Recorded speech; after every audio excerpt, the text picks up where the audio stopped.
We suffered so today's generation can thrive. I remember when I was a kid, I had this a Pokemon lunchbox. It was one of those metal lunch boxes you clanged around, you'd hold it like this, right? And I brought it to school. And the first week I brought it, some kid made fun of me for that lunchbox. I stopped bringing that Pokemon lunchbox to school.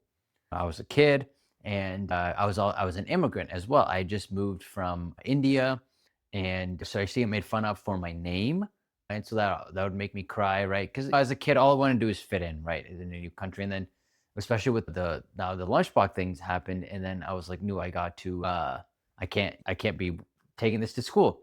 Right. I remember I used to play Yu-Gi-Oh as well too. And it was like cool, but it was also definitely nerdy too. Right. So I had to just be more low key about it. Anyone who was like a cool kid definitely couldn't be caught seen playing Yu-Gi-Oh as well. Right. I used to have a Digivice, a little kind of childhood things like that, that we definitely had to keep more isolated, I'll say.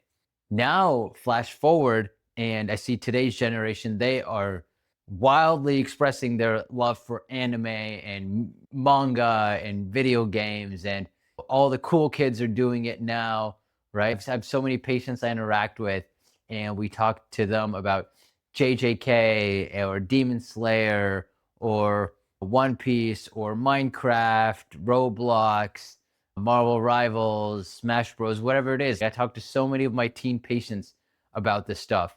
And I was like, where were y'all 20 years ago when we were going through this? I think back in the day, people like to hide that they were into this kind of thing because it wasn't cool. So either they weren't into it or they did, but they hid it, right? It's not something that we make open. And now we all talk about it everywhere. The One Piece live action has been one of the most successful, not only just live action adaptations, right? It's pretty much broken the curse of anime live actions, but also just in general, it's one of the top most watched Netflix shows of all time. Of all time. This is mainstream media. So beating out all the random crap on Netflix, right? The manga, of course, has surpassed Superman recently to be the number one most sold comic copies ever, right?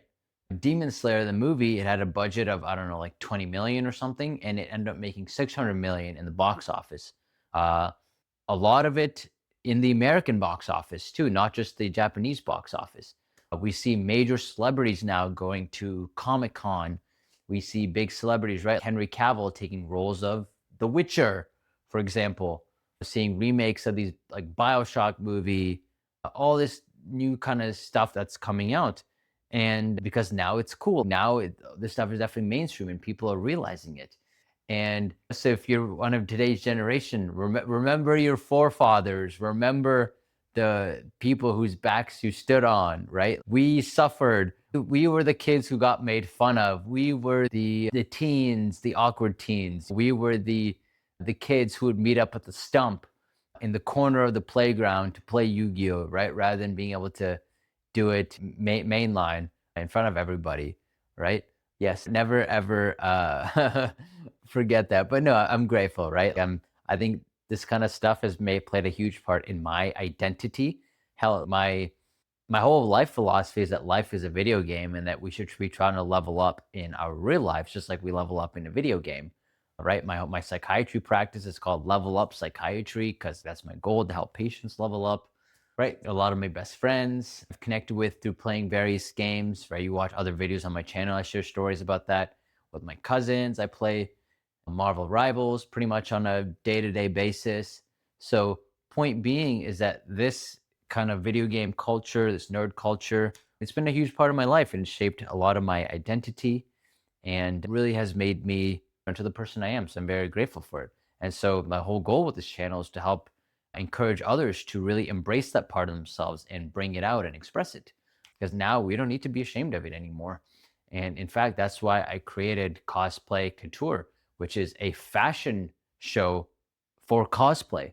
It's literally a fashion show for cosplay. No one else has ever done anything like this because I want our community's work, the cosplay community's work, to become mainstream and to be shown in fashion and just in real life because I think it's very cool. It's an artistic expression of the things that are important to us inside. I think it's way better than the bullshit that we call fashion nowadays. And yeah, so if that interests you, we have shows in New York and Miami. You can definitely check that out at Cosplay X Couture on YouTube and Instagram. Otherwise, yeah, leave a comment if anything in this video resonated, and I'll see you in the next one.